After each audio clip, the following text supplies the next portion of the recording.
el punto relacionado con las medidas de prevención y protección. Si el trabajo en caliente es realizado en altura, hay que también establecer las medidas de prevención y protección. Utilizar un sistema personal de detención de caídas si el trabajo en caliente se realiza a una altura mayor o igual a 1.8 metros. Un desnivel de 1.8 metros o más realizando un trabajo en caliente debería ir acompañado de un sistema personal de detención de caídas.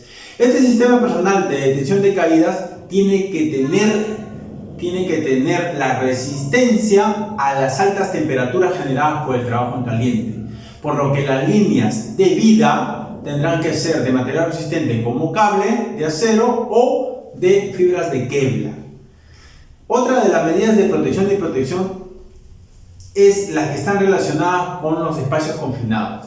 Si se va a realizar trabajos en caliente en espacios confinados, nunca se debe realizar un trabajo en caliente cuando existen atmósferas inflamables o potencialmente inflamables. El porcentaje del límite inferior de inflamabilidad debe ser 0. ¿Por qué 0? Porque en un entorno cambiante no nos va a dar tiempo de reaccionar. Si bien es cierto, la normativa norteamericana habla de un 10% del LEL permitido, en la normativa peruana y en la práctica de muchas industrias en el Perú, el límite inferior de inflamabilidad tiene que ser 0%. ¿Por qué? Porque ante un cambio brusco no nos daría la oportunidad de poder reaccionar. Entonces, la medida preventiva es límite inferior de inflamabilidad 0 en un espacio confinado cuando se realizan trabajos en caliente. ¿Qué otras medidas de prevención tenemos? Tenemos, por ejemplo, el tema del área. Retirar todo material combustible y o inflamable ubicado en inmediaciones mínimo 11 metros. Así nos dice la normativa norteamericana, 11 metros. Sin embargo, hay otras normativas que son un poco más exigentes. Podría ser 15 metros, 20 metros, 30 metros, dependiendo la industria donde se realice el trabajo en caliente. Pero la normativa norteamericana, a la cual hemos hecho referencia al inicio del curso, habla de 11 metros de radio a la redonda para poder verificar o retirar que no haya material combustible y o inflamable. Si hubiese material combustible o inflamable que no pudiese ser retirado, entonces tenemos que establecer barreras o coberturas de resistencia a las altas temperaturas generadas por los trabajos en caliente. Los pisos de material combustible hay que mantenerlos húmedos, cubrirlos con arena o por una manta resistente al fuego. Donde el piso ha sido humedecido, el personal que debe estar haciendo la soldadura de arco o equipo para cortar el shock tiene que protegerse de un posible shock. Otra de las medidas de protección es la prevención de la manipulación de los gases comprimidos.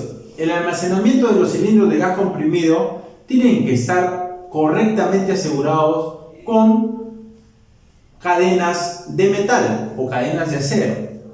¿Correcto? No debe estar expuesto a la luz del sol de manera directa. Esa es una medida de almacenamiento incorrecto. Tienen que estar bajo sombra. Esa es una de las medidas que tiene que tener en cuenta siempre en el almacenamiento de los gases comprimidos. Los cilindros sin uso o vacíos deben permanecer con la válvula cerrada. El casquete de protección de la válvula debe estar siempre colocado en las botellas de gases comprimidos. Otra de las medidas de prevención en la manipulación de los gases comprimidos es la distancia. La distancia mínima de almacenamiento de gases combustibles con gases inflamables tiene que ser un mínimo de 6 metros.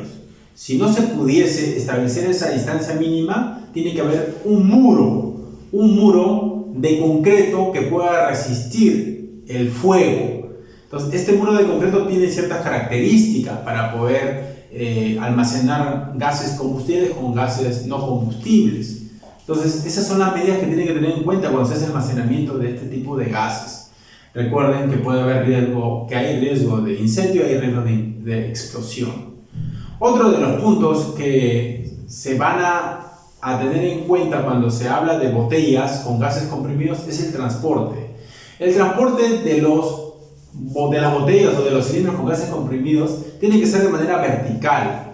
y tiene que ser con el apoyo de equipos mecánicos o móviles. ¿Por qué? Porque, como le dijimos anteriormente, estas botellas pueden pesar hasta más de 80 kilogramos, dependiendo del tipo de gas y dependiendo el volumen o el peso del mismo. Las botellas y los cilindros tienen que estar etiquetados debidamente, de acuerdo a la normativa DOC para el transporte y al NFPA para poder identificar los riesgos de cada uno de estos elementos. Entonces tiene que estar debidamente rotulado y etiquetado para poder identificar los riesgos a los cuales estamos expuestos cuando manipulamos este tipo de cilindros.